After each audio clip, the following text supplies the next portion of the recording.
इस RS classes 90.5 में आप लोगों का स्वागत है।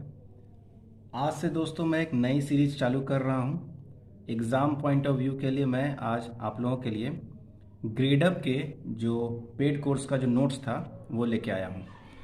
मैं इसे आप लोगों को शॉर्ट्स नोट्स की तरह पढ़ाऊँगा। ये ऑलरेडी एक शॉर्ट नोट्स है, टेंशन लेने की कोई बात नहीं है।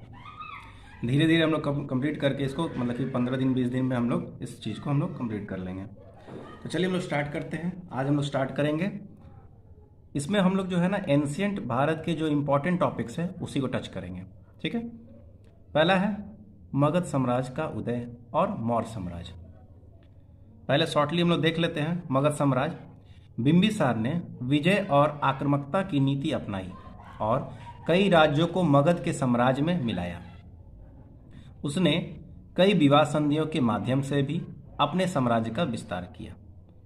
राजगीर पहाड़ियों से घिरा था और पत्थर की दीवारें इसको अभेदनीय बनाती थी। प्रचुर मात्रा में लोहे की उपस्थिति ने हथियार बनाने, जंगल साफ करने और कृषि अर्थव्यवस्था के विकास में योगदान दिया।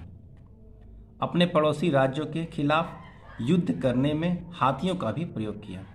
ये चारों पॉइंट का सार यही है दोस्तों कि ये जो मगध साम्राज्य का जो बिंबिसार था उसमें क्या हुआ कि इसने अपने साम्राज्य के विस्तार के लिए विवाह की नीति अपनाई। दूसरा, राजगीर जो पहाड़ से घिरा हुआ था जिसको भेदना इतनी आसान वाली बात नहीं थी। तीसरा, वहाँ पे लोहा की मात्रा बहुत ही प्रचुर थी जिसके कारण हथियारों को बनाना संभव हो पाया, जंगलों की कटाई हो पाई और कृषि अर्थव्यवस्था में विकास हुआ। लास्ट है कि हाथियों का प्रयोग मेनली, हाथी घोड़ा जो मेनली प्रयोग होता था वो आपके युद्ध में हुआ करते थे। अब हम लोग चलते हैं बिंबिसार। पहला राजवंश है हर्यक वंश में पहला राजा जो है बिंबिसार। इसका कार्यकाल है 544 से 492 ईसा पूर्व। यह हर्यक राजवंश का संस्थापक था। इसे श्रेणीय भी कहा जाता था। क्वेश्चन अगर आता है कि श्रेणीय किसे कहा जाता था तो आपको टिक मारना है बिंबिसार।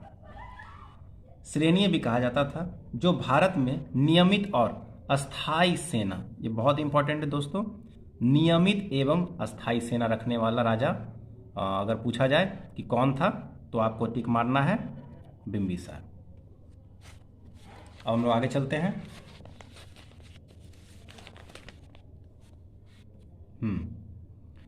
बिंबिसार बुद्ध के समकालीन था। अगर पूछा जाए कि बुद्ध के समकालीन जो एंशियंट भारत का जो आपका राजा था वो बिंबिसार था।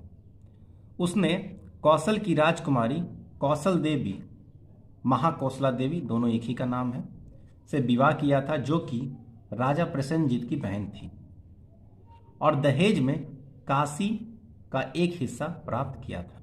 पूरी काशी नहीं लेकिन काशी का एक हिस्सा प्राप्त कर लिया था। उसके बाद है, आगे देखते हैं हम लोग। आगे है उसने कौशल की राजकुमारी, ये तो हो गया। चौथा पॉइंट है उसने एक शाही चिकित्सक जीवक, ये जो शाही चिकित्सक है ये कोई नहीं है, इसका बेटा हुआ करता था, उसको उज्जैन भेजा और अवंती का राजा उस समय हुआ करता था प्रद्योत को पीलिया से पीड़ित उस समय था, उसको इस जीवक ने उद्धार किया और उसका इलाज किया। ठीक है, उसके बाद अगला जो राजा है वो है अजातशत्रु। अजातशत्रु का कार्यकाल है 492 से 460 ईसा पूर्व। इसने अधिक आक्रामक नीति अपनाई।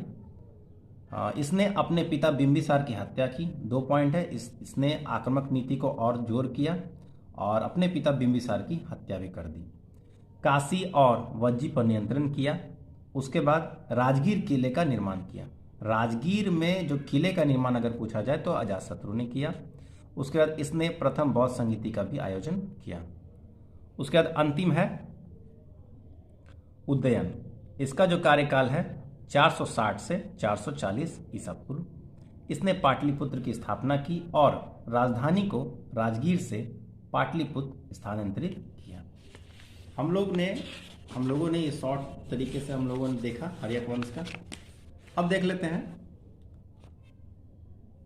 हर्यक वंश का जो अंतिम राजा था वो नागदशक था। यहाँ पे इसका कहानी खत्म हो गया। अगला देखते हैं हम लोग शिशु नागवंश। इसको हम लोग विस्तार से आगे देखेंगे, अभी हम लोग शॉर्ट तरीके से देख रहे हैं। शिशु नागवंश जो कि 412 से 344 ईसा पूर्व था।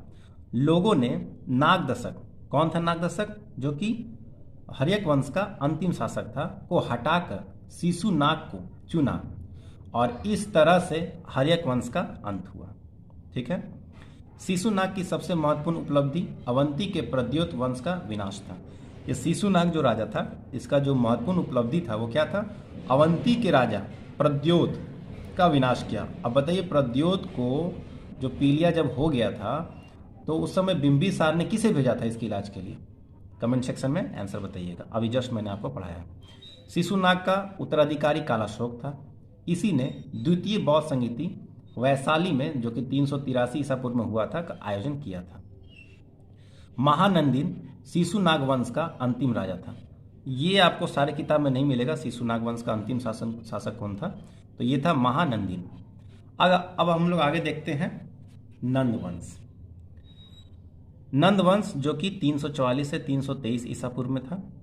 महापद्मनंद नंद वंश का संस्थापक और प्रथम राजा था। इसने मगध वंश को हटाया और नए साम्राज्य की स्थापना की। इसे सर्वछत्रांतक और उग्रसेन कहा के नाम से भी जाना जाता था।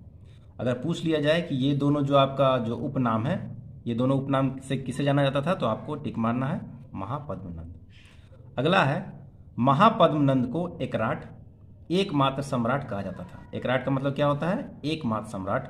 ये क्वेश्चन बहुत सारे एग्जाम्स में आया हुआ है कि एकराट से किस शासक को या किस राजा को जाना जाता था या किस सम्राट को जाना जाता था, आपको टिक मारना है महापद्मनंद। अगला है प्रारंभ में नंदों ने मगध को एक बड़े हिस्से पर प्रारंभ में नंदों ने मगध के एक बड़े हिस्से पर शासन किया और बाद में नंद वंश की